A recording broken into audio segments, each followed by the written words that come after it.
Hello friends, welcome to my channel. இன்னும் நம்ம சேனலை சப்ஸ்கிரைப் பண்ணாமல் பார்க்குறீங்கன்னா சப்ஸ்கிரைப் பட்டனை ப்ரெஸ் பண்ணிவிட்டு தொடர்ந்து வீடியோவை பாருங்கள்.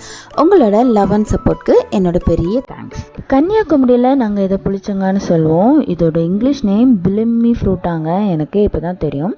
சின்ன வயசில் இந்த மரத்தை கண்டா விடுறதே கிடையாது.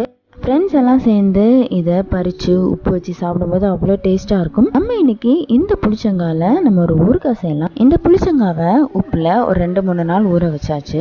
அதுக்கப்புறமா சின்ன சின்னதாக கட் பண்ணி எடுத்திருக்கேன். மண் சட்டியில் நல்லெண்ணெய் சேர்த்து எண்ணெய் காஞ்சதும் கடுகு, வத்தல், கருவேப்பிலெல்லாம் சேர்த்து நல்லா தாளிச்சிட்டு 2 டீஸ்பூன் வத்தல் பொடியை அந்த எண்ணெயிலேயே சேர்த்து நல்லா வறுத்து எடுத்துக்கலாம். கரிஞ்சிராமல் கொஞ்சம் நல்லா பார்த்து வதக்கி எடுத்துக்கோங்க.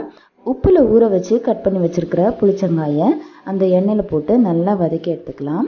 கொஞ்சமாக கல்லுப்பு சேர்த்து மிக்ஸ் பண்ணி ஒரு 5 மினிட்ஸ் அப்படியே நம்ம அதை வேக விட்டுடலாம். இது ஒரு 5 மினிட்ஸ் அப்படியே வேகட்டும். நம்ம அதுக்குள்ளே இதுக்கு தேவையான மசாலாவை ரெடி பண்ணிடலாம்.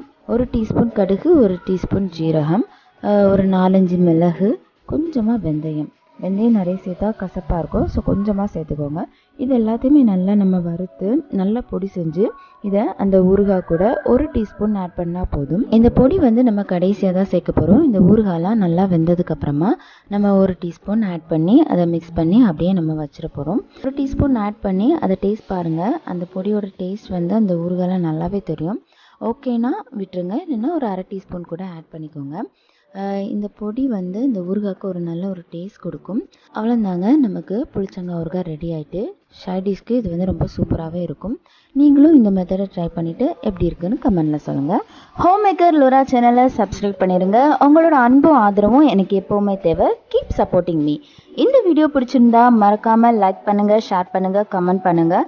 எனக்கு ஒரு நல்ல மோட்டிவேஷனாக இருக்கும். இன்னும் ஒரு நல்ல வீடியோவோட உங்களை மீண்டும் சந்திக்கிறேன். டாட்டா, பாய் பாய்.